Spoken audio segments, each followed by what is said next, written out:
y'all. Well, I have pulled out my Sashiko, Baby Lock Sashiko, and I am getting ready to use it for some chunky binding. I am putting binding on a quilt that I'm testing for Melanie of Southern Charm Quilts. And I've chosen to use the same color thread that I've used throughout the rest of the quilts. And I wanted just to kind of show you what this looks like and how this works. If you can see some of the stitches back here, it looks like it's hand stitched. I have the Sashiko Baby Lock on a 4 for stitch length, and for spacing it's also a 4.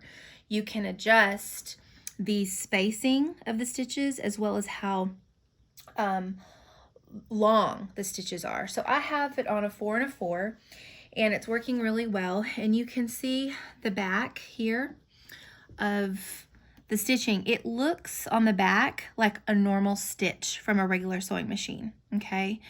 And with this, kind of the key is to try to make sure you're getting on the binding on the back. And sometimes that's a little hard since you can't see. That would be hard on just a regular sewing machine as well. But so far it's going well for me to stay on there, especially because this is a colored thread. So what I do is on the Sashiko, you can see here, there's actually a hole inside this presser foot. And on the inside here, I line that up with the binding. And so far, the way I've done that, I had to test it at the beginning, pick out a few stitches till I got it lined up. And then once I got it lined up, I just follow the inside, the opening there, along the edge of the binding. And I kind of go slow, and then I'll pull this back and check the back to make sure that I'm not getting off onto the backing. Occasionally that does happen, and that's where I just do the whole, well, it's perfectly imperfect. So I'll show you what this looks like as I go down here. And I actually have, you can probably see markings. I've used a water-soluble pen to draw my diagonal lines. So this is going to come off when I wash it, but for now, that's why it looks the way that it does. So I usually use my hand here, and I hold my binding as I go. Like I'll hold it here and then back as I go as well. So this is, I always start with the needle down when I do binding, because whenever I'm going to be at a corner and have to pivot, you want that needle to be down. Now the corners can be a little tricky because they're bulkier, and so you have to be just slow down whenever you go over the corners. So here we go. And another thing you want to make sure of is you don't have drag. So what you can't see right now is I have my quilt kind of up on the side of the table, and I also am lifting from underneath in my lap so that it doesn't pull. Otherwise your stitch length will get off a bit.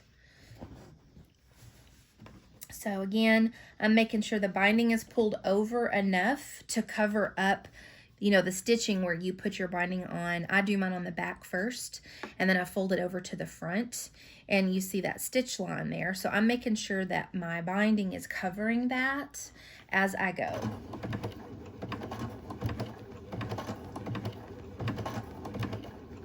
And then I'll kind of maneuver the quilt so there's no drag. And keep going. And then take a peek on the back, see how I'm doing here. And again, a lot of people ask, well, what does the back look like? It looks like a normal stitch, but the front looks like it's been hand stitched like a Sashiko stitch.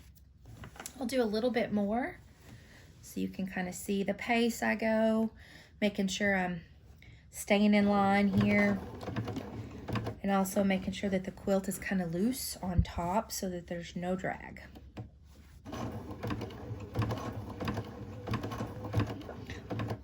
On occasion, I'll lift up the presser foot just to maybe loosen up.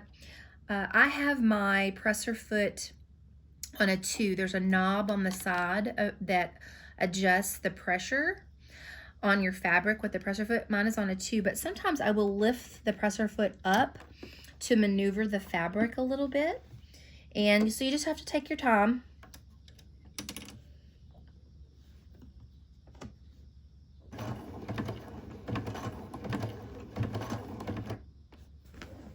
And I'm probably not going to be able to go much further because it'll knock my camera off.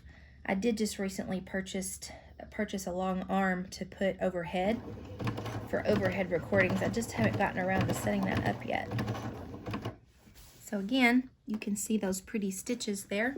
I think it's zoomed in enough to kind of give you a look at what the Sashiko stitching looks like.